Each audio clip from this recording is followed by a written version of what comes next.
Dun dun dun! Hey folks, welcome to the Imposters Club, the podcast for misfits in tech.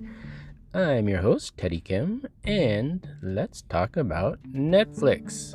It's been a bad week for Netflix. You may have heard the news that HBO is pulling the show Friends from the Netflix platform. Yep, Friends is moving over to HBO's streaming service. HBO is owned by Warner Media. Another hugely popular show is The Office. That show is owned by NBC Universal, and guess what? NBCU is pulling The Office out of Netflix and putting the show on its own streaming service. But wait, there's more. To add insult to injury, Disney is planning to move all of its shows over to its own streaming platform, Disney+. Disney owns the most popular movies that bring in the most eyeballs and revenue, so this is a pretty big blow for Netflix. So where does that leave Netflix? Well, they just lost a lot of eyeballs, and investors are running scared. And that begs the question, without content, what is Netflix really? Well, without content, it's just software.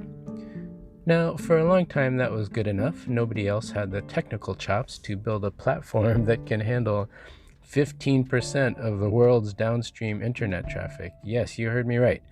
The scary thing is that number has actually gone down. At certain points, Netflix accounted for 25% of the world's downstream internet traffic. Crazy. So what's going on? How did Netflix go from being an unstoppable behemoth to just another company battling for eyeballs? Well, in the very first episode of the Imposters Club, we talked about assets and commodities. When two goods are commonly available and can only be differentiated on price, then a commodity market exists for that good. Goods that are very easy to differentiate present a unique value proposition. That type of good is an asset. For a long time, Netflix's technical capabilities gave it incredible leverage. Nobody else could do the stuff that they were doing, so they could go out and negotiate crazy contracts with content producers like Disney. And Disney had no choice but to capitulate. Netflix essentially operated a toll road that delivered entertainment to the masses. Hey, if you want people to watch your show, you have to pay the toll. Netflix investors loved it until content companies started to build their own toll roads. What's that about? Isn't it hubris for a bunch of content companies to think they can hang with the pointy heads of Silicon Valley? How can Disney think they have the technical chops to build a streaming platform? Well, it's not that crazy, actually. A technological advantage has a very short shelf life because tech isn't that hard to figure out and duplicate.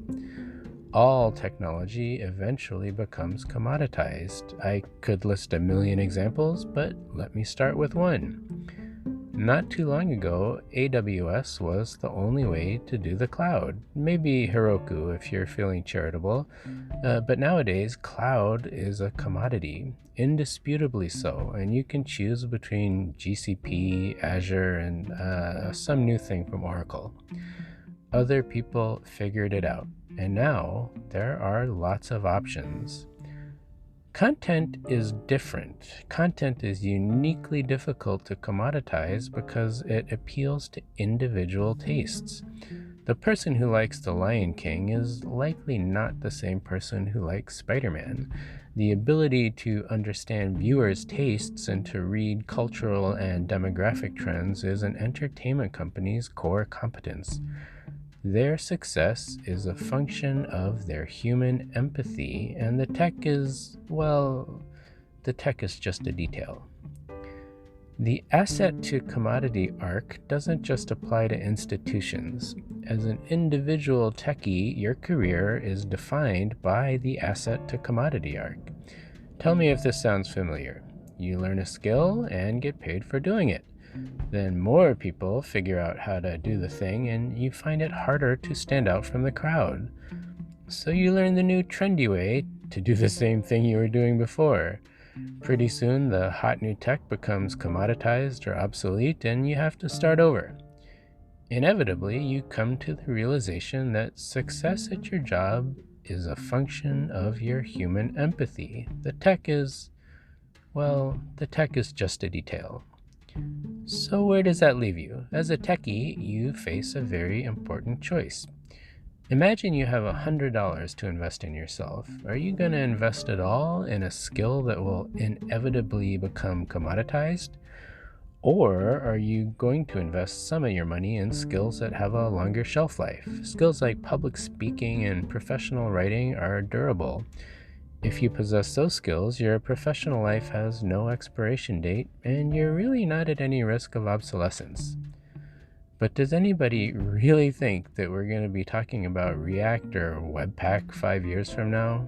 No, I don't like those odds. Take a lesson from Netflix. Without content, Netflix is just software.